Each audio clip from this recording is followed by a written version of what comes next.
Hey everybody, Frankie here with Prairie Home Crafts. Today we're going to talk about organization. See, we carry these $1,200 supercomputers in our pockets. We have global communication, the internet, AI, even cloud synchronization. But you know what? I don't trust any of them because they just don't make that satisfying peel sound. And no matter how you shake it, if I don't write all 10 items of my grocery list on a 3-inch piece of fluorescent, slightly sticky, but not too sticky, piece of paper, A, I may not even go to the store. B, I do go to the store, but buy 12 items, none of which are on my list, all resulting in familial disappointment and cavities. And emergency option C, I'm buying this week's groceries at Menards. So today, we're solving this problem by modernizing our desktop supply chain. We're converting a chunk of Cedar fence picket into a Pallet pop-up Post-it note dispenser. Say that 5 times fast. Why? Because I'm really pickety about my office decor, and frankly, I have the standards of a squirrel with a hobby. So, if your junk drawer has a junk drawer, smash that like and subscribe button and join me in my slightly concerning organizational cave where Post-it notes reign supreme. And behold, the highly sophisticated hand-drawn plan, generously seasoned with 3x3 essential reminders. As per the usual, I will tell myself to study this vigorously and then look at it briefly, not like I understand, and wing it like I always do. But hey, if you prefer good decisions, there's a link to grab the PDF in the description below. Now let's hit it. If you are flawless, efficient, and wildly attractive under working conditions, done in 30 minutes tops. Worst case, we don't talk about that. Just need a couple scraps of cedar picket, preferably a full set of fingers, and just enough courage to ignore your better judgment. So, I had a bit laying around the shop. And first thing we need to do is chop 2 pieces at 4 1/4 inches.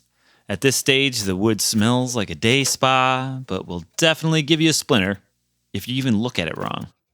It's like it knows we're about to yank it from a high-end sauna status and put it down to shipping yard yokel.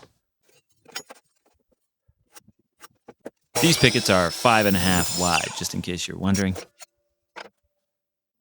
Now for the eyeball portion of the evening, we're going to raise this blade on the table saw to just over 1 inch because we're going to resaw those pieces we just cut vertically, essentially performing kind of like a lumber lobotomy. If you're nervous about running a 5.5 inch board vertically through a spinning blade of doom, good. That means you're still human. Right now, I'd like to say, trust me, I'm a professional. But the truth is, I'm just a human doing stupid human tricks. So, pro tip, just resaw the board and not your pride. Alright, we're going to run these through the right way to cut off our bottom deck boards, which are going to be 1 inch wide. We only need 3, and we'll have 4. Extra is always good. Next, we need to make 6 top deck boards. We're working with measurements like 19/32 and 5/16. So remember, there are no mistakes, only smaller projects. And if it fits, I meant to do that. Yes, we're going to spend the afternoon performing rocket surgery on a fence picket. Now, to get these 3/16 inch thick strips, I'm using the snug fit technique. I'm repeating this 6 times. If you feel like you're making furniture for a very organized squirrel, you're doing it right. It's called craftsmanship. Look it up. The way this works is that I first put my board snug between the blade and fence, and I only need a cut that's 3/16 of an inch thick, but the blade is about 1/8. So I put the board snug, and then for each successive cut, I just slide my fence over about 5/16. So the 1/8 of an inch is lost due to the blade, leaving 3/16 board thickness.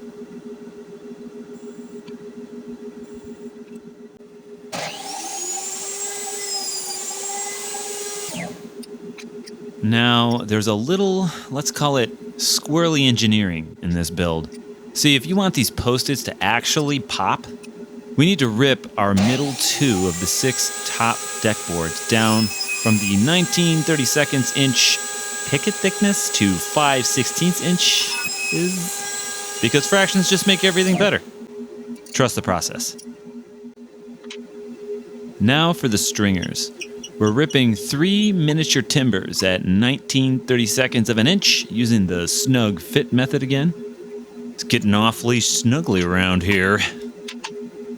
But yeah, 2 of these are going to be the side stringers, and then we're going to take the third one and cut a couple blocks off. That will hold our Post-it note pad in place inside the Pallet Post-it note protector petang tung chingatangawanga.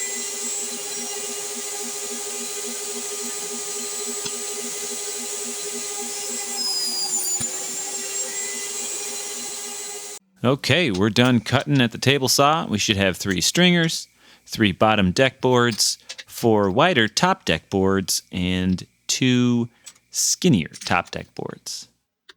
Now let's cut those blocks. We only need 2 blocks, and they need to be just as wide as the top deck board. So I'm just going to use one of those top deck boards and make my marks with them. Simple enough. Then, to make it real simple, I'm just going to use a handsaw and saw these tiny little cubes, because using a table saw for this feels like trying to perform heart surgery with like a chainsaw. Pro tip, that is not advised. I concur.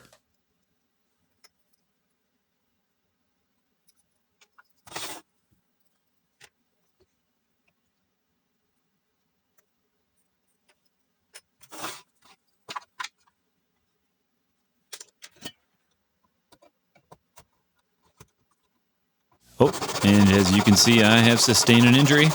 Nothing a little duct tape and sawdust can't solve. We can still finish this project.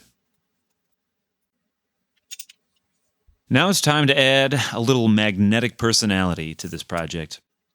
We're drilling about an 1/8 inch deep hole into both stringers on the bottom and the ends of the middle bottom deck board for our highly classified military magnetic coupling system. This is what separates the professionals from the people who just use tape and wear tinfoil hats. Pro tip: if you think you're marking the middle but not sure, flip it over, make another line, and then shoot for the middle of those 2 lines.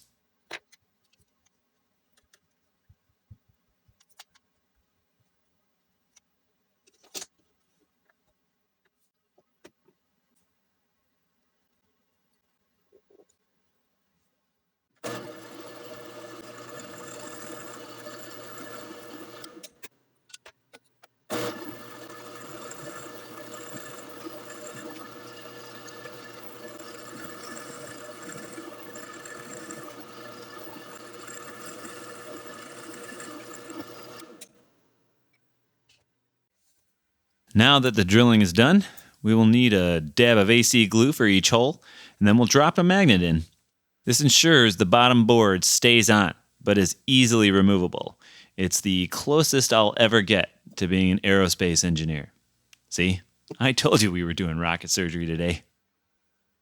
Another pro tip: make sure the polarity is correct, or the bottom of your pallet will just hover away into the neighbor's yard. I've done it before.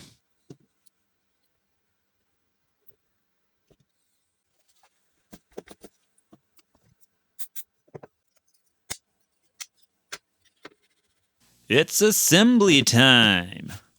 I'm using a 23 gauge pin nailer.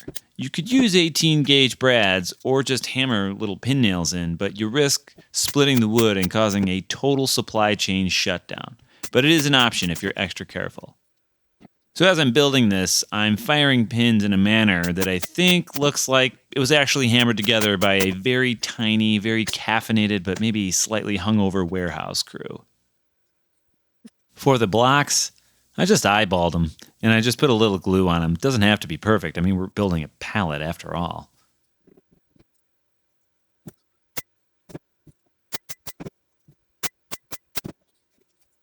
For the top deck boards, they need to be spaced evenly, so you can use an extra board for spacing or just eyeball it. If your spacing is a hair off, just tell people it was the foreman's day off, Biff and Sully were late lunching it, and I'm just one man. What do you want from me? But crucial detail, the middle two top deck boards are narrower. So do not mess this up, or a tiny union representative will arrive instantly and send you back to the hall. And look at that, a pallet for your thoughts. And let's be honest, most of my thoughts weigh about as much as a 3x3 square piece of paper anyway, and definitely don't stick. And here's the moment of truth. Just pop off that middle bottom deck board, feed the top note through that gap, and snug that pad between the blocks. Put the board back on, and don't forget who sent you. Wink, wink. And there you have it, an over-engineered, cedar-scented solution to a problem literally no one had. It's adorable, it's industrial, makes great gifts, and is 100% squirrel approved. If you like this build, hit that like and subscribe button, and remember, glue first, ask questions later, and stay pickety, my friends. This is Frankie with Prairie Home Crafts, and I'm gonna see if I can go find a miniature pallet jack for my coffee mug. Catch you on the next one.